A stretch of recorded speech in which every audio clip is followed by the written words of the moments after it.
شان ہے، دین کی زبان ہے، حق کی یہ چٹان ہے، دین کی زبان ہے، حق کی یہ چٹان ہے، تحفظ دین تو حق کہیں ہے پاسباں، علماء کے سنگ چلو آؤ سب یہاں وہاں، لا الہ کی گونج میں قافلے رواں دواں، علماء کے سنگ چلو آؤ سب یہاں وہاں، علم کے قیام سے، دین کے قیام سے، علماء کے کام سے، شرعی احکام سے، علماء کے کام سے، شرعی احکام سے، چھٹ رہی ہے ظلمت صبح کا ہے اب گماں، علماء کے سنگ چلو آؤ سب یہاں وہاں۔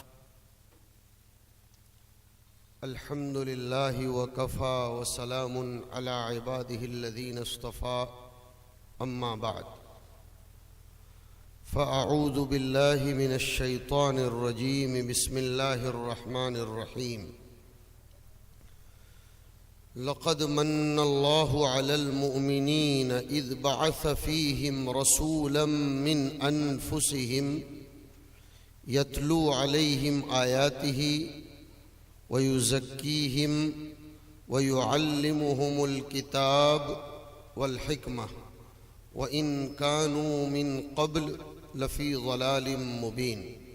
وقال تعالى كما أرسلنا فيكم رسولا منكم يتلو عليكم آياتنا ويزكيكم ويعلمكم الكتاب والحكمة وَيُعَلِّمُكُم مَّا لَمْ تَكُونُوا تَعْلَمُونَ فَاذْكُرُونِي أَذْكُرْكُمْ وَاشْكُرُوا لِي وَلَا تَكْفُرُونَ۔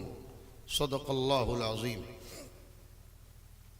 وقال النبی صلی اللہ تعالی علیہ وآلہ وسلم لقد جئتكم بالملة الحنیفیة السمحة البیضاء لیلها کنہارها لا یزیغ عنها الا ہالک، او کما قال علیہ الصلاة والسلام۔ صدق رسوله النبی الامی الکریم، ونحن على ذلك لمن الشاہدین والشاکرین، والحمد للہ رب العالمین۔ گرامی قدر و منزلت حضرات علماء کرام، حفاظ اعظام، ائمہ مساجد، مدرسین مکاتب، میرے بہت ہی پیارے بھائیوں، دوستوں اور بزرگوں، میں اور آپ آج جس نسبت پر یہاں جمع ہیں، میں لب لباب بیان کا خلاف معمول شروع میں ایک جملے میں ذکر کر دیتا ہوں کہ اس نسبت کی لاج رکھنے میں ہی موجودہ مسائل کا حل ہے۔ جو عنوان مجھے سپرد کیا گیا ہے اور مجھے اس میں جکڑ دیا گیا ہے، پہلا ہی پیغام میری طرف سے یہ ہے کہ ہم گنبد خضرا سے اپنے آپ کی نسبت کا جتنا پاس و لحاظ رکھیں گے، اتنا ہی اس میں ہمارے امن و سلامتی کی ضمانت ہے، اور جہاں ہم نے اپنے رشتے کو گنبد خضرا سے توڑا، جس قدر یہ رشتہ ٹوٹتا چلا جائے گا، ہم بھی ٹوٹتے، بکھرتے اور برباد ہوتے چلے جائیں گے، جس کا تجربہ ہم آخری چند سالوں سے کرتے ہوئے اپنے آپ کو پا رہے، نظر آ رہے ہیں، نہیں کہہ رہا ہوں، پا رہے، گھر گھر کی اور فرد فرد کی کہانی۔ موجودہ مسائل، موجودہ مشکلات، اس کی دو قسمیں ہیں۔ کچھ مسائل اور کچھ پرابلمز، کچھ میٹرز، کچھ سرکمٹینسز اور کچھ حالات انفرادی ہیں اور کچھ حالات اجتماعی ہیں، اور اسلام نے پیغمبر عظیم محمد الرسول اللہ صلی اللہ علیہ وسلم کے توسط سے آپ علیہ الصلاۃ والسلام کے وسیلے اور آپ کی برکت مقدسہ سے انہی دو چیزوں پر انسانی زندگی کی توجہ کو مرکوز فرمایا کہ انسان اپنی انفرادی اصلاح پر اور معاشرے کے اعتبار سے اجتماعی اصلاح پر اپنی زندگی کو لگائے، اپنی زندگی کی محنتوں کو کھپائے۔ شروع کرتے ہیں ہم مکی زندگی میں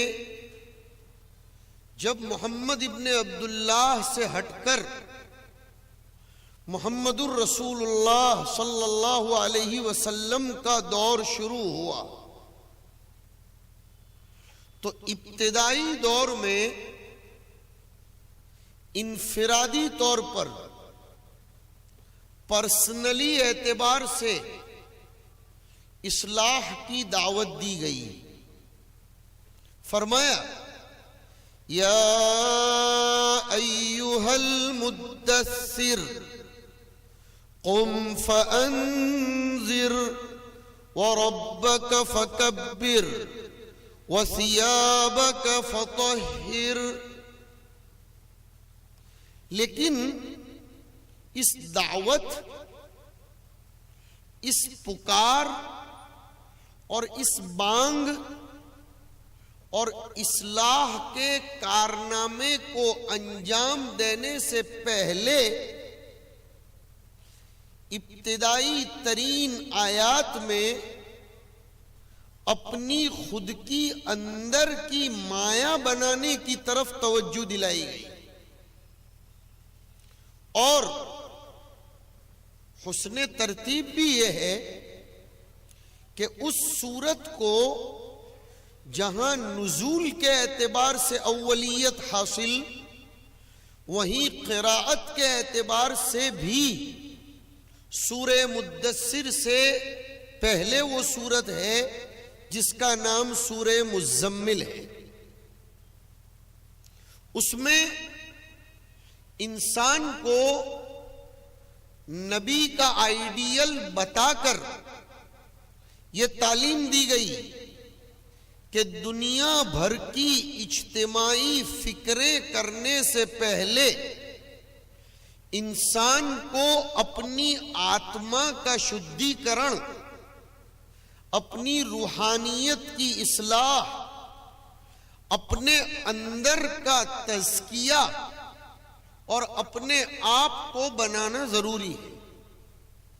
میں اپنا مضمون شروع کر چکا ہوں۔ فرماتے ہیں اللہ عز و جل یا ایھا المزمل قم اللیل الا قلیلا نصفه او انقص منه قلیلا او زد علیہ ورتل القرآن ترتیلا۔ یہ سب کروایا، کرنے کی تلقین کی، پھر تیار کیا گیا اِنَّا سَنُلْقِي عَلَيْكَ قَوْلًا ثَقِيلًا۔ اب آپ کو سمجھاتا ہوں، یہ حضرات تو سمجھ گئے میں کیا کہنا چاہ رہا ہوں۔ پہلے فرمایا اے کملی اوڑھنے والے، تمہیں قوم کے دعوت اور خدمت کے میدان میں اترنا ہے، لیکن اس سے پہلے اپنے آپ کو مجاہدوں سے گزارو، اپنے آپ کو تعلق مع اللہ کی مایا سے مضبوط کرو۔ آج مسلم قوم میں سماجی اور سیاسی اعتبار سے فکر کرنے والے آئے دن بڑھتے ہوئے نظر آ رہے ہیں۔ میں بہت ناپ تول کر بات کر رہا ہوں، اس لیے کہ اللہ کا کرم ہے کہ اس نے مجھ کو اعتدال فکر نصیب فرمایا ہے۔ میں کسی رو میں بہنے والا آدمی نہیں ہوں، اور اللہ مجھے نہ بنائے، اس لیے کہ میری نسبت 4 سال اس گنبد خضرا کی در و دیوار سے رہی، عصر سے عشاء تک تو پابندی کے ساتھ، اور اس کے علاوہ پورا رمضان، عیدین، جو میرا جمعہ مکمل وہاں میں نے جو مخصوص دعائیں کی تھیں، ان میں سے ایک دعا یہ کی تھی جو آپ میں سے بھی ہر ایک کو کرنی چاہیے کہ اللہ تعالیٰ فکری اعتبار سے اعتدال نصیب فرمائے۔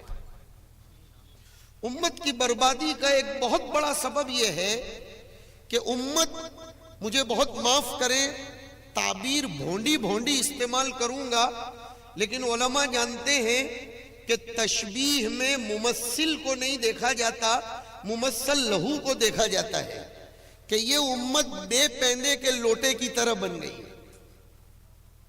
کبھی یوں جھکتی ہے کبھی یوں جھکتی ہے، برساتی مینڈک کی طرح یہ آواز کرنے والی بن جاتی ہے، کبھی اسٹیجوں پر چلاتی ہوئی نظر آتی ہے، کبھی کچھ میمورینڈم دیتے ہوئے پرچم کشائی کرتی ہوئی نظر آتی ہے، تو کبھی نعروں کی شکل میں اپنی بقا کا ثبوت دیتے ہوئے نظر آتی ہے۔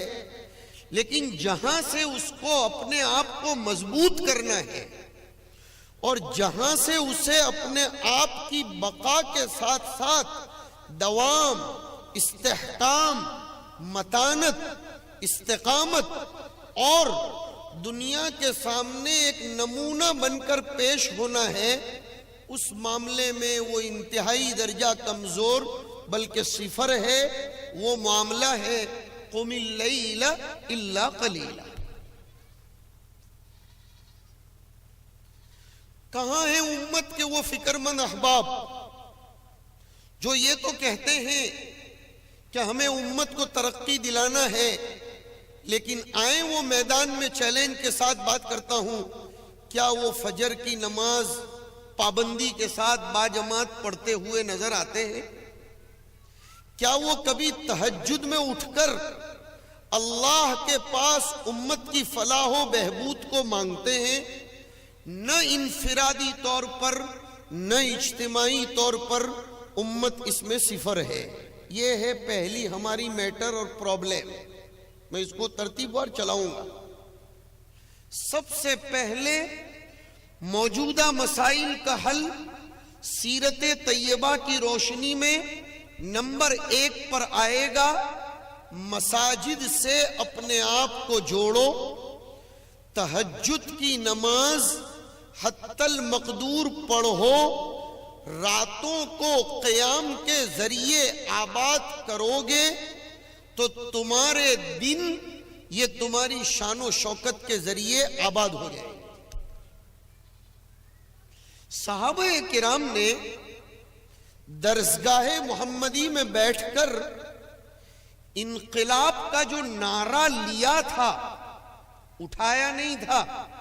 میں پہلے ہی کہا، میں ناپ تول کر بولنے کا عادی ہوں، کسی کو انجیکشن لگ جائے تو اس میں میرا کوئی قصور نہیں۔ وہ جیسی چمڑی ویسا احساس، اور جیسا زاویہ نظر ویسا ریئیکشن، جیسا زاویہ نظر ویسا ریئیکشن ہوگا۔ بہت سے لوگوں کو زمزم کے پانی میں بھی کیڑے نظر آتے ہیں، اور بہت سے لوگوں کو گٹر کا پانی بھی فلٹر نظر آتا ہے، تو اس میں قصور پانی کا نہیں ہے، اس میں قصور اپنی نظر کا ہے۔ صحابہ کرام نے حضرت نبی کریم صلی اللہ علیہ وسلم کی درسگاہ میں بیٹھ کر، توجہ دیجئے، دنیا میں انقلاب پیدا کرنے کے لیے جو درس لیا تھا، جو سبق لیا تھا، وہ یہ تھا کہ کانو رہبانم باللیل فرسانم بالنہار. یہ ہمارا علاج ہے.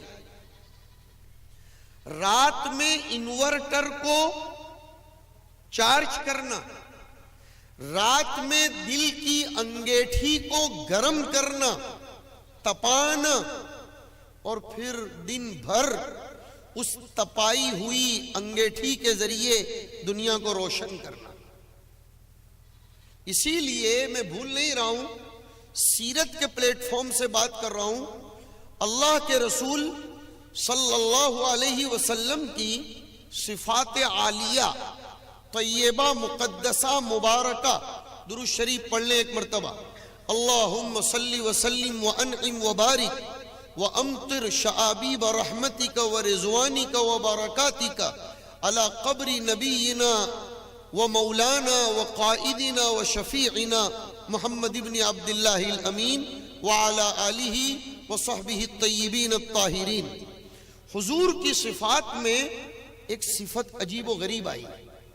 توجہ دیجئے، علماء کرام بھی اور مجمع بھی، کیا قرآن کریم کی تعبیر ہے، میں بھی ہمارے لیے پیغام ہے اور مسائل کا حل ہے. فرمایا یا ایہا النبی انا ارسلناک شاہدا ومبشرا ونذیرا وداعیا الی اللہ بإذنہ وسراجا منیرا. میں توجہ دینا چاہوں گا سراجا منیرا پر. ہمیں ہماری نبی کی سیرت میں سے ایک ٹکڑا لینا ہے بہت سے ٹکڑوں کے ساتھ ساتھ سراجا منیرا کا. حضور چراغ تھے، اور چراغ آٹومیٹک نہیں جلتا. چراغ آٹومیٹک نہیں جلتا. چراغ میں تیل بھرا جاتا ہے، پھر اس کو روشن کیا جاتا ہے، تب جا کر وہ منیرہ بنتا ہے. اللہ کے رسول صلی اللہ علیہ وسلم اپنی بتی میں، اپنے چراغ میں اللہ کے ساتھ کی خلوتیں، محاسبہ، اللہ کی طرف کی توجہ کے ذریعے اپنے آپ میں پہلے تیل بھرتے تھے، اور پھر بیرونی زندگی میں منیر بن کر ابھرتے تھے. پھر لوگوں کو نور نصیب فرماتے تھے. اور علماء نے لکھا ہے کہ نور اس روشنی کو کہا جاتا ہے جو کسی سے لی ہوئی ہو. یہ ایک باریک نکتہ ہے. مجھے کچھ الفاظ کا بھی بھرم رکھنا پڑتا ہے جو ہمارے بیٹے نے میرے سلسلے میں ذکر کیے، اور انہی ہمارے کچھ بچوں کی نسبت پر اللہ تعالیٰ کی طرف سے کچھ باتیں اللہ رب العزت دل میں ڈالتا ہے. دیکھیے آپ، سورج اور چاند، ان دونوں کا تذکرہ قرآن کریم نے کیا، لیکن عجیب انداز میں کیا. سورج کے لیے ضیاء کا لفظ آیا ہے، اور قمر کے لیے نور کا لفظ آیا ہے. وَهُوَ الَّذِي جَعَلَ الشَّمْسَ ضِيَاءً وَالْقَمَرَ نُورًا. اور ابھی میں نے کہا، سبھی لوگ ایک دم دماغ حاضر رکھنا، نور اس روشنی کو کہا جاتا ہے جو کسی سے لی جائے، جو ذاتی نہ ہو، مکتسب ہو، حاصل کردہ ہو، لیکن اس میں ایک دوسرا کمال ہے. میں پھر بار بار بول رہا ہوں، توجہ دیجئے تاکہ حکم لگانے سے پہلے انصاف سے بات سن سکو. نبی کریم صلی اللہ علیہ وسلم کے لیے نور کا لفظ آیا. آپ کا نور، آپ کی روشنی، کے اندر پائی جانے والی برکتیں یہ عطیہ خداوندی تھیں. جیسے چاند کی روشنی ذاتی نہیں ہوتی، وہ سورج سے لیتا ہے اور پھر دنیا کو دیتا ہے. علم الفلکیات کے لوگوں نے لکھا کہ چاند کبھی بھی غروب نہیں ہوتا اور سورج بھی کبھی غروب نہیں ہوتا. چاند دن بھر کے لیے اپنے آپ کو چارج کرتا ہے سورج کے ذریعے اور پھر وہ روشنی دیتا ہے رات میں دنیا کو. اور اسی لیے ایک مستقل بحث چھڑ جائے گی کہ وہ پہلے دن پتلا پھر بڑا ہوتا جاتا ہے. یہ تکوینیات کی ایک بحث ہے، اس میں نہ میں خود الجھنا چاہتا ہوں نہ آپ کو الجھانا چاہتا ہوں. لیکن چاند کی روشنی یہ سورج سے اخذ کی ہوئی اور لی ہوئی ہوتی ہے. حضور اکرم صلی اللہ علیہ وسلم کا نور، آپ کی روشنی یہ عرش الہی سے لی ہوئی ہے. مگر خدا کے نور میں اور حضور کے نور میں فرق بھی ہے. چاند کی روشنی اور سورج کی روشنی میں فرق ہے. آپ نے دیکھا ہوگا سورج کی روشنی میں جلال کا مادہ ہے، تمازت ہے، حدت ہے، اور چاند کی روشنی میں برودت ہے، ٹھنڈک ہے، شان جمال غالب ہے. یہی حال ہے خدائے وحدہ لا شریک لہو میں جلال غالب ہے اور محمد الرسول اللہ میں جمال غالب ہے. یہ بات الگ ہے کہ وہ جمال بھی اللہ ہی سے لیا ہوا ہے، مگر اس صفت کا انعکاس، اس صفت کا پردہ، اس صفت کا پرتو حضور پر زیادہ پڑا. اب دیکھو قرآن کریم کے سمجھانے کا انداز. حضور کو سراج تو کہا، چراغ فرمایا. چراغ وہ ہوتا ہے جس کی طرف آدمی ٹکٹکی لگا کر دیکھ نہیں سکتا، وہ ایک نظر باندھ کر تسلسل کے ساتھ دیکھ نہیں سکتا جب تک کہ اس چراغ میں منیر ہونے کی صفت نہ ہو. نبی کریم صلی اللہ علیہ وسلم کا حال یہ تھا کہ حضور کو سراج تو فرمایا لیکن ساتھ میں منیر فرمایا گیا کہ آپ کی طرف دیکھ دیکھ کر صحابہ کا جی کبھی بھی بھرتا نہیں تھا. صحابہ اپنے آپ کو، اپنی تشنگی کو بجھاتے تھے اور منیر کہہ کر اشارہ فرما دیا کہ حضور نے اپنے نور کو اپنی ذات تک محدود نہیں رکھا بلکہ دنیا میں اپنی ضیا پاشیوں کے لیے فارغ کر دیا. میں کھولتا ہوں اس کو تھوڑا. ایک ہوتا ہے منور اور ایک ہوتا ہے منور یا منیر. منور اس کو کہتے ہیں جو خود روشنی کے ذریعے روشن ہو گیا ہو، اور منیر اس کو کہتے ہیں جو دنیا کو بھی روشن کرتا ہو. اس میں ایک سبق مل گیا کہ مسلمان نبی کا شیدائی اور نبی کا عاشق کہلایا نہیں جا سکتا جب تک کہ وہ دنیا میں نور محمدی کے پھیلانے والا نہ ہو. نور محمدی کے پھیلانے کا جذبہ اور اس کی فکریں اور ان فکروں کے لیے تدبیریں، یہ موجودہ مسائل کا حل نمبر 2 ہے.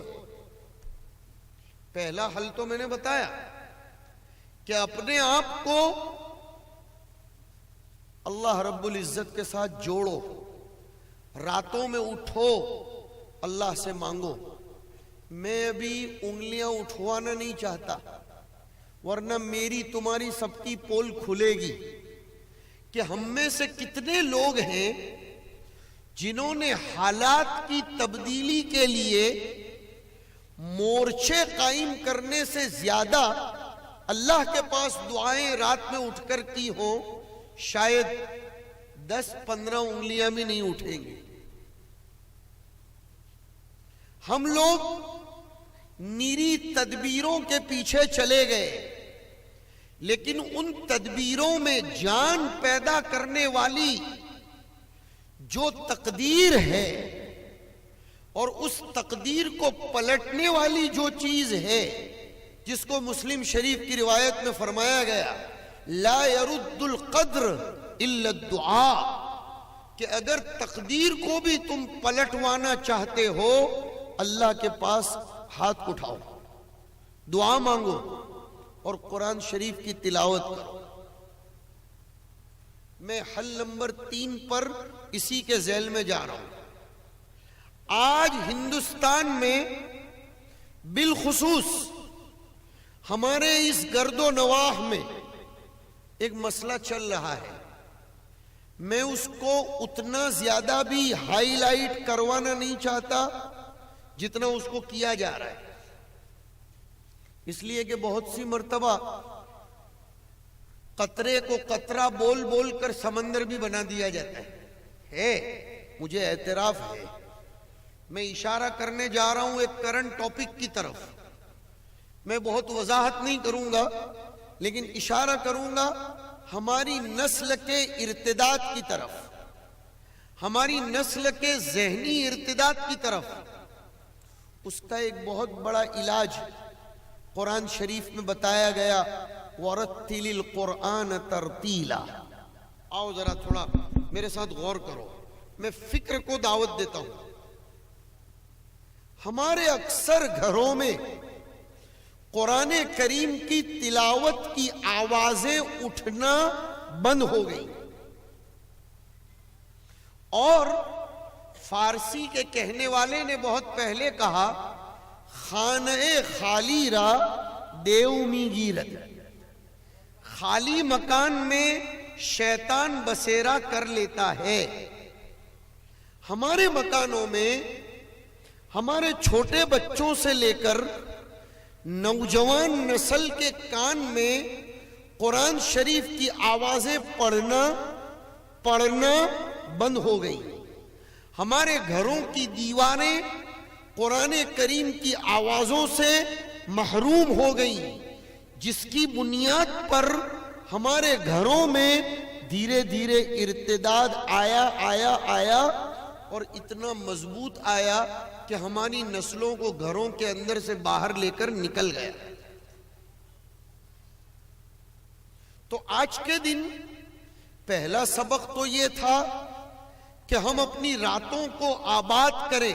میرے نوجوان بھائی، میں اپنی محبت کا واسطہ دے کر کہوں گا، آپ کی راتیں پان کی تپڑیوں پر بیٹھنے کے لیے، موٹر سائیکلوں کی ریس کے لیے، تمباکو اور پان کھانے کے لیے نہیں ہے۔ ہاتھ جوڑنے کی اسلام میں اجازت نہیں، ورنہ میں اپنا کلیجہ نکال کر کہوں کہ آپ نے اپنی راتوں کو برباد کیا، جس کی بنیاد پر مسلمانوں کی نسلیں برباد ہو گئی۔ کاش کہ آپ رات میں جلدی سوتے اور صبح جلدی اٹھ کر اپنے رب سے ہندوستان کے حالات کو بدلنے کی دعائیں کر کے اپنی بیٹری کو چارج کر کے پھر دن میں مسلمانوں کی کوئی سیاسی قیادت کے باب میں سوچتے۔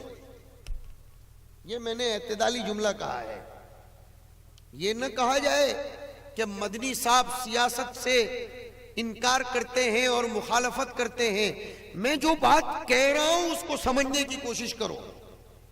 سیاسی قیادت کی فکریں کرنے سے پہلے ہمیں اپنے آپ کے بنانے کی فکر کرنی پڑے گی تاکہ ہماری زبان میں تاثیر پیدا ہو، ہماری نظر میں رعب پیدا ہو، ہمارے کلیجے میں فکر پیدا ہو، اور ہماری روح میں ایک انگیٹھی جلے، ایسی جلے کہ اس انگیٹھی کو لے کر ہم جس محلے سے بھی گزر جائیں، توحید کے متوالوں کی اس انگیٹھی کے اندر غیر بھی اپنے آپ کو سیکنے کے لیے پروانہ وار ٹوٹ پڑے۔ ہم نے کیا کیا ہے؟ سیاسی قیادت کے لیے غور کرنا شروع کیا، اہلاً و سہلاً و مرحبا، اہلاً و سہلاً و مرحبا، سہبارہ کہہ رہا ہوں اہلاً و سہلاً و مرحبا، لیکن ہم نے اپنے آپ کو بنانے کی کوئی فکر کی؟ جبکہ خدائے وحدہ لا شریک لہو کا اٹل اعلان ہے کہ جب تک تم اپنے آپ کو نہیں بدلو گے تب تک میں تمہارا دھارا نہیں بدل سکتا۔ اور پھر آگے چیلنج کیا اس نے آگے چیلنج کیا، میں نے اگر تمہارے بارے میں ذلت مقدر کر دی تو پھر تم چاہے لاکھ مرو، لاکھ کوشش کرو، فلا مرد لہ وما لہم من دونہ من وال۔ آؤ ربیع الاول کے مبارک مہینے کی نسبت پر اور نبی پاک صلی اللہ علیہ وسلم کی سیرت کے حوالے سے آپ کی سیرت طیبہ کا سب سے پہلا پہلو قم اللیل الا قلیلا ورتل القرآن ترتیلا، اس کا معاہدہ کرتے ہیں کہ ہم اپنی راتوں کو عبادتوں کے ذریعے اور رب کے سامنے دعاؤں کے ذریعے آباد کر کے پھر دن میں امت کے باب میں اجتماعی طور پر فکریں کریں گے۔ اس کے لیے میرے ساتھ آج کون کون انگلی اٹھاتا ہے؟ ماشاءاللہ، یہ قوم زندہ قوم ہے، یہ قوم زندہ قوم ہے۔ اللہ آپ کو زندہ بنائے، ہماری زندگی اور ہماری روح کے ارتعاش، ہماری روح کے تموج، ہماری روح کے اضطراب سے اس وقت دنیا متفکر ہے کہ جس دن یہ قوم زندہ ہو جائے گی اس دن پھر پوری دنیا زندہ ہوگی، اور زندوں کی آبادی میں بھرشٹاچار کبھی بھی کیا نہیں جا سکتا، زندوں کو کبھی بے وقوف نہیں بنایا جا سکتا، اور زندوں پر مردے لوگ کبھی بھی حکومت نہیں کر سکتے۔ لیکن ہم لوگ اصل میں سو گئے، میں آپ کو جگانے آیا، جاگیں گے ہم اس طرح۔ پھر قرآن شریف نے اعلان کیا، اِنَّا سَنُلْقِي عَلَيْكَ قَوْلًا ثَقِيلًا، تم اپنی آتما کو مضبوط کر لو، اس لیے کہ ہم تمہارے اوپر ایک بہت بھاری اور بوجھ والا کلام اتارنے والے ہیں، اور اس کلام کی روشنی میں ایک بہت اہم ترین ذمہ داری ڈالنے والے ہیں۔ قولاً ثقیلاً کا مرادی ترجمہ ہوگا بہت بھاری بھرکم ذمہ داری، اس لیے اِنَّا سَنُنزِلُ نہیں فرمایا، سَنُلْقِي فرمایا، ہم تمہارے کندھوں پر ایک وزندار ذمہ داری ڈالنے والے ہیں۔ مرادی ترجمہ، میں ترجمے میں تحریف نہیں کر رہا ہوں، میں مراد بیان کر رہا ہوں۔ تو سب سے پہلے ہمیں چاہیے موجودہ مسائل کے حل کے طور پر کہ انفرادی طور پر ہم محنت کریں، پھر حضور پر بعد میں آیت اتری وَأَنذِرْ عَشِيرَتَكَ الْأَقْرَبِينَ، اور اپنے رشتہ داروں کو اب ڈرائیے، ڈرانے کے لیے کہا گیا ہے۔ پتا چلا کہ صرف لالی پاپ دکھانے سے کام نہیں چلتا، ذرا آخرت کی جنت کے ساتھ ساتھ جہنم بھی دکھانی پڑتی ہے۔ ہمارے ساتھیوں میں سے ایک ساتھی کے ساتھ اکثر ایک مذاکرہ ہوتا رہتا ہے کہ فلاں علاقے کے لوگوں میں کوئی جان کیوں پیدا نہیں ہوتی، وہ لوگ ایسے مردہ ضمیر کیوں ہیں، ان میں کوئی تبدیلی کی فکر کیوں پیدا نہیں ہوتی؟ تو وہ اچھا جواب دیتے ہیں کہ ان کو ابھی مار نہیں پڑی ہے۔ اقبال یہ جواب دے گئے تھے، شعر یاد نہیں آ رہا ہے، لیکن اس کا خلاصہ یہ ہے کہ جب تک تجھے موجوں کی تندی سے پالا نہیں پڑے گا تب تک لگتا نہیں ہے کہ تو جاگے گا، تب تک تو جاگے گا نہیں۔ لیکن اجتماعی طور پر تو حالات ہم سب پر ہے، ہمیں جاگنا پڑے گا، اور جاگ کر معاشرے کی اصلاح کی فکر کرنی پڑے گی۔ پہلے میں نے کہا انفرادی محنت، اب میں آ رہا ہوں معاشرے کی اصلاح، سماج کی اصلاح۔ شیرپور کے لوگ دھولیا کی فکر بعد میں کریں، اورنگ آباد کی شہدہ کی فکر بعد میں کریں، پہلے شیرپور کی فکر کریں۔ وَأَنذِرْ عَشِيرَتَكَ الْأَقْرَبِينَ، دلیل کے ساتھ بات کر رہا ہوں۔ وَأَنذِرْ عَشِيرَتَكَ الْأَقْرَبِينَ، آپ پہلے اپنے حلقے تک رہیے، اپنے سماج تک رہیے، اور میں بہت کھلے دل سے بات کر رہا ہوں، اس لیے کہ میری 1 درجن اولاد یہاں پھیلی ہوئی ہے، اس لیے میں اس بات کے کہنے کو اپنا حق سمجھتا ہوں کہ ہر آدمی اپنے اپنے حلقے کی حد تک اصلاح کا بیڑا اٹھا کر کما حقہ فکر کر لے گا تو عالمی لیول پر اصلاحی فکریں اپنا ثمرہ بتانے میں کامیاب ہیں۔ لیکن تفاوت راہ یہ ہے کہ شاہدہ والے شہادہ کی فکر چھوڑ کر دھولیا کی فکر کرنے چلے، دھولیا والے دھولیا کی فکر چھوڑ کر اورنگ آباد کی فکر کرنے چلے۔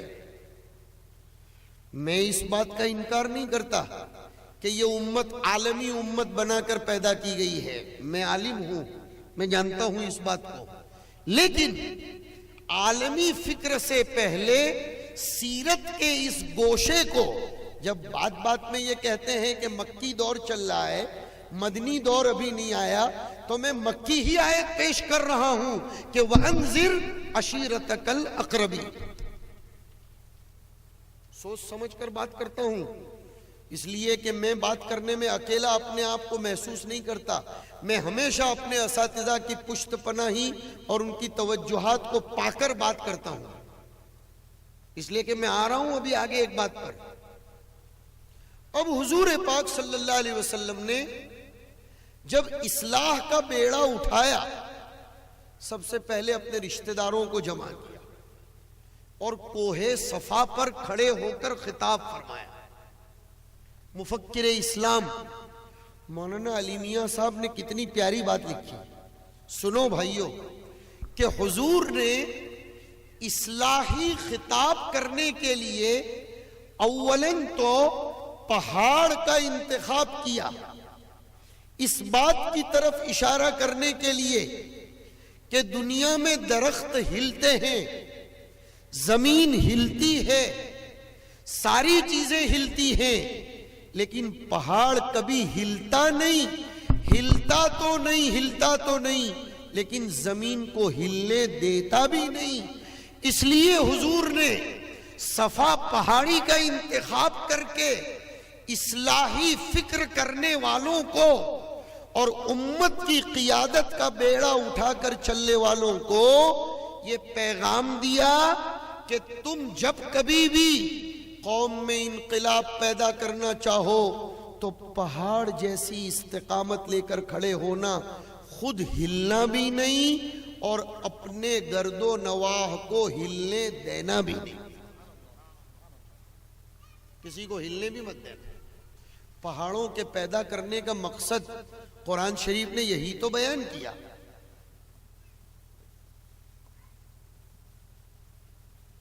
قرآن کریم کہہ رہا ہے وَجَعَلْنَا فِي الْأَرْضِ رَوَاسِيَ أَن تَمِيدَ بِهِمْ، ہم نے زمین میں پہاڑ بنائے، رواسیہ، ہم نے زمین میں پہاڑ بنائے۔ پہاڑ بنانے کا مقصد دنیا نے اپنی فانی سوچ سے سمجھ رکھا ہل اسٹیشن۔ دنیا تو پہاڑ کا مقصد یہی سمجھتی ہے ہل اسٹیشن، ٹھیک ہے صاحب، لیکن قرآن کریم اس کا مقصد کیا بیان کر رہا ہے؟ وَجَعَلْنَا فِي الْأَرْضِ رَوَاسِيَ أَن تَمِيدَ بِهِمْ، ہم نے زمین میں پہاڑ بنائے تاکہ زمین حرکت نہ کرے۔ وہاں لا مقدر ہے، وحذف لا مطرد فی اللغة العربیہ خاصتاً فی باب القرآن۔ ہم نے زمین میں پہاڑ بنائے تاکہ زمین لوگوں کو لے کر حرکت نہ کرے۔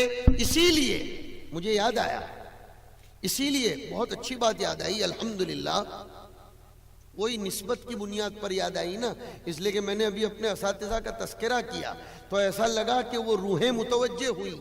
اسی لیے میں اپنے آپ کو کبھی اکیلا محسوس نہیں کرتا، اور میں اپنی سعادت اپنے بڑوں سے وابستگی ہی میں متیقن طور پر محسوس کرتا ہوں، اسی پر جینا اور اسی پر مرنا چاہتا ہوں۔ پھنستا وہی ہے جو اکیلا چلتا ہے اور اکیلا ہی سب کچھ کرنا چاہتا ہے، جو بڑوں سے الگ ہو کر 1.5 اینٹ کی اپنی مسجد بناتا ہے وہ زیادہ دیر تک چل نہیں پاتا۔ میں نے ایک بات مجھے جو کہنی تھی یاد رکھے میری دائیں جانب والے، میں دوسری طرف چلا جا رہا ہوں، افلا ينظرون والی بات یاد رکھنا، لیکن میں دوسری طرف چلا گیا۔ پھنستا وہی ہے، ناکام وہی ہوتا ہے جو اپنے بڑوں سے مستغنی ہو کر شیطانی صفات کے ساتھ چلنے کی کوشش کرتا ہے۔ سیرت نبوی کا بہت بڑا پہلو، ابھی میں اپنے ایک بہت عزیز سے گارڈن میں تھوڑی دیر ہم لوگ چہل قدمی رہے تھے، ہمارے ایک عزیز بہت دور سے تشریف لائے ہیں، اللہ تعالیٰ ان کی محنتوں میں برکت دے، ان کے ساتھ میں کچھ مذاکرہ کر رہا تھا، اس میں نے ایک بات بتائی، بہت پیاری بات ہے جو اللہ نے اس وقت گارڈن میں میرے دل میں ڈالی، عصر کی نماز کے بعد، عصر کی برکت سے، کہ سیرت کا موجودہ مسائل کے حل کے طور پر بہت بڑا پیغام یہ ہے کہ آدمی اپنے اندر تواضع پیدا کرے۔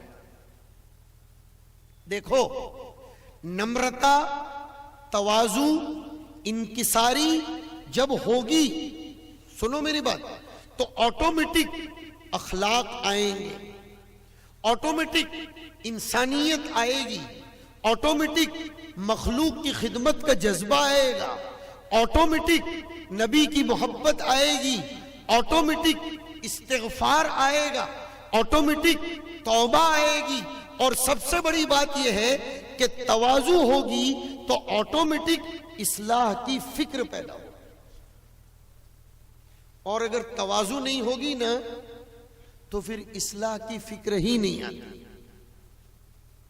قطب عالم، ظلم نہ کیا جائے کہ انہیں قطب ہندوستان کہا جائے، قطب عالم، اس لیے کہ میرا سر فخر سے بلند ہو رہا ہے، اگر فخر کرنا برحق ہو تو، کہ علماء دیوبند کے باب میں شاہ عطا اللہ بخاری نے کتنا گراں قدر جملہ کہا تھا کہ اگر کوئی مجھ سے پوچھے کہ علماء دیوبند کون ہیں تو میں کہوں گا کہ صحابہ کا قافلہ چل رہا تھا، کچھ افراد چھوٹ گئے تھے، وہی افراد علماء دیوبند کہلائے گئے۔ ان علماء دیوبند میں سے مولانا رشید احمد گنگوہی رحمت اللہ علیہ نے لکھا کہ جب آدمی اپنے آپ کو کامل سمجھ لیتا ہے تو پھر وقت کی بڑے سے بڑی طاقت بھی اس کی اصلاح نہیں کر سکتی. تواضع پیدا کرو، تواضع. آؤ سیرت کے حوالے سے ایک بات کہوں. ہم لوگ کلمہ طیبہ میں کیا پڑھتے ہیں؟ ایک مرتبہ درود شریف پڑھ لو. اللہم صلی وسلم وبارک علی سیدنا و مولانا محمد وبارک وسلم. کیا پڑھتے ہیں کلمہ طیبہ میں؟ میرے ساتھ کلمہ پڑھ لو، ایمان تازہ ہو جائے. اشہد ان لا الہ الا اللہ. ارے ذرا زور سے پڑھو، ابھی 10 نہیں بجے ہیں. گورنمنٹ کی طرف سے اجازت ہے 10 بجے تک آسمان کو بھی گونجانے کی. اشہد ان لا الہ الا اللہ واشہد ان محمدا عبدہ ورسولہ. یہ مجھے بتانا تھا. کیا فرمایا گیا؟ واشہد ان محمدا عبدہ ورسولہ. رسول کی صفت بعد میں، عبدہ کی صفت پہلے. پتا چلا کہ شان رسالت میں بھی جان تب پڑی جب شان عبدیت کامل ہو گئی. اسی لیے معراج جیسے عظیم الشان معجزے کا تذکرہ کرتے ہوئے کیا فرمایا؟ سبحان الذی اسری بعبدہ الحمد للہ الذی انزل علی عبدہ الکتاب وَإِن كُنتُمْ فِي رَيْبٍ مِّمَّا نَزَّلْنَا عَلَىٰ عَبْدِنَا. اور واہ واہ واہ واہ قرآن، تجھ ہی سے تو ہم کو تسلی ہے اور تجھ ہی سے ہماری ہمت بندتی ہے. تو نے کیا پیاری بات کہی جو موجودہ مسائل کے حل کے طور پر کہہ دوں. فرمایا جب شان عبدیت آتی ہے، تواضع آتی ہے، تو شیطان کا کوئی حربہ کام نہیں کرتا. فرمایا ان عبادی لیس لک علیہم سلطان. ان عبادی، ان المومنین نہیں فرمایا کہ اکیلا دعوے ایمان نہیں چلتا. ان عبادی، عبدیت پیدا کرو. یہ جو آپس کے جھگڑے ہیں خاندانی اعتبار سے، انفرادی، اجتماعی، سوشل، پرائیویٹلی، پولیٹیکلی وغیرہ ہر اعتبار سے، اس کا الامراض تکبر ہے. آدمی اپنی رائے تک کو گرنے دینا نہیں چاہتا. اپنے آپ کو تو دور، میری رائے کے خلاف کوئی بات کرے، میرے نظریے کے خلاف کوئی بات کرے، میں تہس نہس کر دوں گا. اب پھر دنیا میں انقلاب کیسے آئے گا؟ تکبر کسے کہتے ہیں؟ تاکہ تواضع کی تعریف آٹومیٹیکلی اس میں آئے گی. حضور سے ہی پوچھتے ہیں صلی اللہ علیہ وسلم، what is the definition of proud? Proud کسے کہتے ہیں؟ تکبر کسے کہتے ہیں؟ ہم تو کیا سمجھتے ہیں، کوئی ہائی فائی گاڑی لے کر نکلا تو آپس میں تبصرہ کرتے ہیں، کیا ہوشیاری مارتا ہے، بڑھاوا بتلاتا ہے. نہیں نہیں نہیں، اس کا نام تکبر تھوڑا ہے. تکبر کہتے ہیں بطر الحق وغمت الناس. مسلم شریف کی روایت کے الفاظ، حق بات کو ٹھکرا دینا اور دوسروں کو اپنے مقابلے میں حقیر سمجھنا.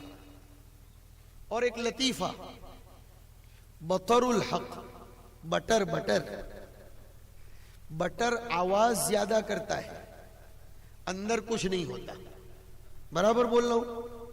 ارے بھائی نان کھٹائے آواز کرتی ہے، بولو. ارے جواب دو. نہیں نا؟ اچھا. اور جو مہنگی بسکٹ برٹانیہ کی، میری گولڈ کی آواز کرتی ہے، ارے بولو. لیکن بٹر جب توڑتے ہو تو کتنا بھی چھپانا چاہو کہ کسی کو پتہ نہ چلے کہ میں بٹر کھا رہا ہوں، پھر بھی وہ اعلان کرتا ہے. اسی لیے بطر الحق فرمایا گیا. ہم لوگ آواز بہت کرنے لگے ہیں، معاف کیجئے مجھ کو، یہ اصلاحی بات کر رہا ہوں. ہم لوگ بٹر جیسے بن گئے، آواز زیادہ کرنے، ہم کو نعرے بہت بلانے ہیں، جوش بہت دکھانا ہے، مورچے بہت نکالنا ہے، شکتی پردرشن بہت کرنا ہے، اور نفس کے ساتھ کچھ نہیں. نبی کریم صلی اللہ علیہ وسلم کو خوش کرنے والے اعمال اپنی ذات سے گھڑ لیے، لیکن نبی نے جو عمل بتایا کہ میری آنکھوں کی ٹھنڈک نماز میں ہے، اس میں ہم لوگ صفر صفر ہیں، اپنی ذات سے گھڑ لیا. بطر الحق، مزاج بناؤ، حق بات کوئی بھی کہے، کہیں سے بھی کہے، ہم اس کو لینے والے بن جائیں، چاہے وہ ہمارا موافق ہو، چاہے ہمارا مخالف ہو، چاہے وہ ہم سے چھوٹا ہو، چاہے وہ ہم سے بڑا ہو. واہ واہ، یاد آ گئی بات. سلمان فارسی مکہ کے نہیں تھے، مدینے کے بھی نہیں تھے، عرب قبیلوں میں سے بھی کسی قبیلے کے نہیں تھے، فارس سے آئے تھے، لیکن ان کی رائے کو اہمیت ہی نہیں دی گئی، بلکہ ان کی پوری رائے پر غزوہ خندق لڑا گیا. ذاتی واد نہیں دیکھا حضور نے کہ سلمان کی رائے کیوں لیں، وہ ہمارا تھوڑا ہے. نہیں، یہ تو نہیں، بلکہ سلمان فارسی کے باب میں فرمایا سلمان منا اہل البیت، سلمان ہمارے گھرانے کا فرد ہے. اور وہ محبت، وہ تواضع، وہ نمرتا بتائی کہ بلال حبشی کو ہونٹ موٹے تھے، کالے تھے، ذات کے غلام تھے، لیکن مسجد نبوی کا مؤذن بنا دیا. ان اخلاق نے بلال پر وہ اثر کیا کہ جب بلال کو پوچھا گیا کہ تمہارا نسب بیان کرو، تو بلال نے بھی جواب دیا انا بلال ابن الاسلام. کیا بات تھی کہ انا بلال، حالانکہ بلال کے والد کا نام تھا رباح، بلال ابن رباح، لیکن فرماتے تھے انا بلال ابن الاسلام. یہ سبق لو، موجودہ مسائل کا حل اس میں ہے کہ محمد عربی صلی اللہ علیہ وسلم نے لوگوں کو جوڑا تھا، لوگوں کو توڑا نہیں تھا. تواضع، اخلاق کے ذریعے غیروں کو بھی اپنا بناؤ، سراج منیر کو اپنے اندر پیدا کرو. اور حضور پاک صلی اللہ علیہ وسلم کی سیرت کے حوالے سے ہم پر جو ذمہ داریاں آتی ہیں، ان ذمہ داریوں کو جب تک ہم نہیں لیں گے، میں بڑے اعتماد کے ساتھ، بلکہ آگے ایک لفظ بولوں، بڑے اطمینان کے ساتھ، بلکہ ایک لفظ بولوں، مکمل انشراح کے ساتھ بولوں گا. کتنی سیاسی پارٹیاں بنا لو، کتنے قائد اٹھاؤ، کتنا اپنے آپ کو بلند کرو، کتنی پرچم کشائی کرو، لیکن جب تک سیرت کو نہیں لوگے، تب تک تمہاری زندگیوں میں کامیابی نہیں آ سکتی، نہیں آ سکتی، نہیں آ سکتی. کیوں؟ اٹل فیصلہ ہے. لقد کان لکم فی رسول اللہ اسوۃ حسنہ لمن کان یرجو اللہ والیوم الآخر. تم اگر کسی کو آئیڈیل بنانا چاہتے ہو، ہمارا نوجوان نہ جانے آج کل کس کس کو آئیڈیل بنا رہا ہے، اور اس کے نام پر مچل کر چلتا ہے، اور اس کے نام کا نہ جانے کیا کیا بناتا ہے، اور اس کے نام کو نہ جانے کتنا بلند کرتا ہے. لیکن اس کی چھتر چھایا میں بیٹھنے والے نوجوان سے پوچھا جائے کہ تیرے نبی کی سیرت کی 5-6 سطریں یاد ہیں، شاید وہ نہیں بتا پائے گا. ایسے نوجوانوں سے امت میں کوئی انقلاب پیدا نہیں ہو سکتا. امت میں نبی کی محبت کی اسپرٹ پیدا کرنی پڑے گی، اسپرٹ. اور اسپریچول پاور، اسپرٹ کے بعد میں نے ایک لفظ بولا، اسپریچول پاور یعنی روحانی طاقت حضور پاک صلی اللہ علیہ وسلم. اسی لیے میں نے ایک شروع میں روایت پڑھی تھی، کیا فرمایا حضور نے؟ لقد اتیتکم وجیتکم بالملت الحنیفیت السمحۃ البیضاء، میں تمہارے پاس ایک سیدھی، سادی، صاف ستھری، شفاف شریعت لے کر آیا ہوں. لیلھا کنہارھا، اس کے مشکل احکام بھی ایسے ہیں جیسے آسان احکام. اور آج کے جلسے کے حوالے سے ترجمہ کر دوں، اس کی پریشانیوں کا حل، اس کی پریشانیوں کا، اس کے مشاکل و مسائل کا حل ایسا ہی ہے جیسا کہ وہ پریشانیاں، جیسے وہ پریشانیاں صاف نظر آتی ہیں اس کا حل بھی صاف نظر آئے گا. ہاں اگر تم اس سے ہٹو گے تو برباد ہو جاؤ، تم اس سے ہٹو گے تو برباد. اسی لیے کیا فرمایا؟ ان تمسکتم بہما لن تضلوا بعدہما ابدا، اگر تم اس کو مضبوطی سے پکڑ کر رکھو گے. بیان کرنے کے لیے نہیں کہا گیا، خالی سیرت کے جلسے کر لیے، کروا لیے، اس پر نہیں کہا گیا، بلکہ کیا فرمایا؟ اس کو مضبوطی سے جب تک پکڑو گے نہیں تب تک تمہاری زندگیوں میں انقلاب آئے گا نہیں. آخری 2-3 منٹ رہ گئے، اس لیے کہ میں پابندی کرتا ہوں 10 بجے ختم کرنے کی، آج اس پر بھی میری گھڑی میں 57 ہوئی ہے. آخری پیغام دیتا چلوں، ضرور تدبیر کرو، ضرور اپنے آپ کو مضبوط کرنے کی محنت کرو، چلو اور اپنی طاقت کو متحد کرو، اتحاد پیدا کرو، لیکن اپنا پیشوا، اپنا رہبر اور اپنا جس کے پیچھے ہم چلنے والے بنے وہ رہیں گے ہمارے اور پیارے آقا محمد الرسول اللہ صلی اللہ علیہ وسلم. جہاں کوئی بڑے سے بڑی طاقت ہمارے نبی کی سیرت سے ہٹے گی، ہم اس کو کسی بھی صورت میں اپنا قائد تسلیم کرنے کے لیے تیار نہیں ہوں گے. ہم کبھی بھی اس کو اپنا بڑا ماننے کے لیے تیار نہیں ہوں گے. ہمارا بڑا وہی ہوگا جو ہمارے بڑے کے نقش قدم پر چلے گا، اور جو ہمارے بڑے کی فکروں کو لے کر چلے گا. اور ہم سب کا بڑا، ہمارے بڑوں کا بڑا سوائے خدا کے وہ ایک ہی ذات ہے. بہت سعادت ہوگی مجلس کے اختتام پر اس ذات پر پھر ایک مرتبہ درود شریف کا ہدیہ پیش کرے. اللہم صلی وسلم وبارک علی سیدنا و مولانا محمد وبارک وسلم. امت ربیع الاول کے مہینے سے اس انقلاب کو سمجھے جو انقلاب ربیع الاول کے مہینے نے دیا تھا. 4 طریقے بتائے، وہ 4 طریقے اختیار کرو گے دنیا میں انقلاب آئے گا. قرآن کریم کی تلاوت کرنا اور کر کے دنیا کو سنانا. خالی میسیجز فارورڈ کرنے سے کام نہیں چلتا. قرآن سناؤ لوگوں کو، قرآن کی آوازیں سناؤ اور قرآن کریم کی بہترین تلاوت سناؤ. میں امید کرتا ہوں یہاں کی جمعیت علماء ہند سے کہ وہ آئندہ کسی موقع پر انشاءاللہ ہندوستان کے بہترین قراء کو جمع کر کے قرآن سنانے کا بھی ایک بیڑا اور فکر اٹھائے گی. اس لیے کہ یہ بھی ایک نبی کا مشن ہے، یتلو علیہم آیاتہ. اور میں یہاں کی جمعیت سے اور ایک امید کرتا ہوں وَيُزَكِّيهِمْ، کہ وہ خانقاہی لائن سے بھی ایک بیڑا اٹھا کر محنت کرے گی. جہاں تک آخری 2 باتیں ہیں، میں دیکھ رہا ہوں ہمارے بیٹوں کو اور ان سب کی سرپرستی کرنے والے ہمارے رفیق مکرم مفتی قاسم صاحب دامت برکاتہم کو کہ وہ یعلمہم الکتاب والحکمت پر اپنی مقدور بھر کوشش کر رہے ہیں. اللہ تعالیٰ ان کوششوں کو بارآور فرمائے.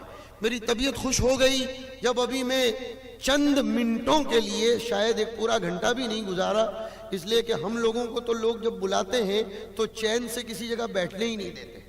ہاں، ادھر چلو ادھر چلو، ادھر آؤ ادھر آؤ، اس لیے کہ تول میں آیا ہے تو چوں کر کے چاں کر تجھ کو بیٹھنے ہی نہیں دیں گے۔ لیکن میری طبیعت خوش ہو گئی اس مدرسے کی عمارت کو دیکھ کر کہ ماشاءاللہ بچھڑے ہوئے علاقے میں مدرسے کی شاندار عمارت ہے، میں نیک فالی لیتا ہوں اور میں یقین کرتا ہوں کہ شیرپور کے لوگوں میں زندگی ہے، شیرپور کے لوگوں میں حیات ہے، ان میں انقلاب کی فکر ہے، لیکن انقلاب کی فکریں وہ کیجئے جو محمد فاروق مدنی آپ کو دے کر جا رہا ہے۔ یتلو علیہم آیاتہ ویزکیہم ویعلمہم الکتاب والحکمت، اسی چیز نے دنیا میں انقلاب پیدا کیا۔ ہمارے نوجوانوں میں سے بیکاری کو ختم کرو اور بیٹھ بیٹھ کر وقت گزارنے کو ختم کرو۔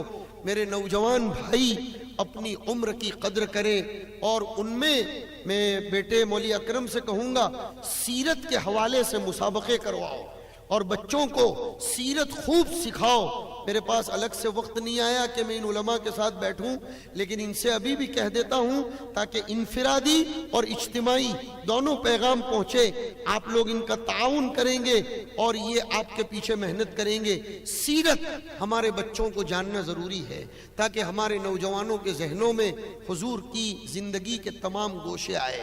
حضور کی سیاسی زندگی پر بھی کتابیں لکھی گئی، رسول اکرم صلی اللہ علیہ وسلم کی سیاسی زندگی، اور پڑوسی ملک کے ایک ریٹائر کمانڈر نے حضور کو ایک زبردست جرنل کے طور پر 700 صفحے کی کتاب میں پیش کیا۔ اتنا زبردست کام ہوا ہے، لیکن ہم لوگ پان، تمباکو اور موبائل، ایئر فون، ادھر سے ادھر فارورڈ کر دیا میسج، سمجھ لیا کہ ہم نے اپنے مسلمان ہونے کا حق ادا کر دیا۔ نہیں، ہم پورے ملک میں حضور کی سیرت کو پھیلانے والے بنیں گے۔ اللہ تعالیٰ یہاں کی جمعیت کو خوب رونق بخشے، حوصلہ بخشے، اس کی محنتوں میں اور اس کے عزائم میں اللہ تعالیٰ برکت نصیب فرمائے۔ میں اطراف و جوانب سے آنے والے علماء کرام اور ہمارے نوجوان بھائی اور عوام الناس کا تہہ دل سے شکر ادا کرتا ہوں اور دعا کرتا ہوں کہ اللہ تعالیٰ ہمارے آج اس مل جل کر بیٹھنے کو ہماری زندگیوں میں انقلاب کا ذریعہ بنائے۔ وآخر دعوانا ان الحمدللہ رب العالمین۔ اللہم صلی علی سیدنا و مولانا محمد وعلى آل سیدنا محمد وبارک وسلم۔ ربنا آتنا من لدنک رحمتا وہیئ لنا من امرنا رشدا۔ ربنا آتنا فی الدنیا حسنہ وفی الآخرۃ حسنۃ وقنا عذاب النار۔ اے اللہ ہم سب کو قبول فرما، اے اللہ ہمیں اپنے نبی کے مشن کو لے کر چلنے والا بنا، اے اللہ ہم سب کو جشن سے زیادہ مشن پر محنت کرنے والا بنا، ہماری صفوف میں اتحاد پیدا فرما، ہم سب کو ایک ہو کر کام کرنے کی توفیق نصیب فرما، ہمیں ہمارے نبی صلی اللہ علیہ وسلم کی سیرت کے مطابق اپنی انفرادی اور اجتماعی زندگی کو بنانے کی توفیق نصیب فرما۔ یہاں محنت کرنے والی تمام تنظیموں میں آپس میں اتحاد پیدا فرما، ان کا تعاون فرما، ان کی سرپرستی فرما۔ تجھ سے بڑا کوئی سرپرستی کرنے والا نہیں ہے، تجھ سے بڑا کوئی ہمارا نگران نہیں ہے، تو ہم سب کا سرپرست بن جا، ہمارا والی اور مددگار بن جا۔ ہم سب کی دعاؤں کو محض اپنے فضل و کرم سے ہمارے پیارے آقا محمد الرسول اللہ صلی اللہ علیہ وسلم کے صدقے طفیل قبول فرما۔ ان اللہ و ملائکتہ یصلون علی النبی یا ایھا الذین آمنوا صلوا علیہ وسلموا تسلیما۔ اللہم صلی وسلم وبارک علی سیدنا و مولانا محمد وبارک وسلم۔ سبحان ربک رب العزة عما یصفون وسلام علی المرسلین والحمد للہ رب العالمین۔ والسلام علیکم ورحمۃ اللہ وبرکاتہ۔ ہے ہند میں انوکھا مرکز تحفظ دین،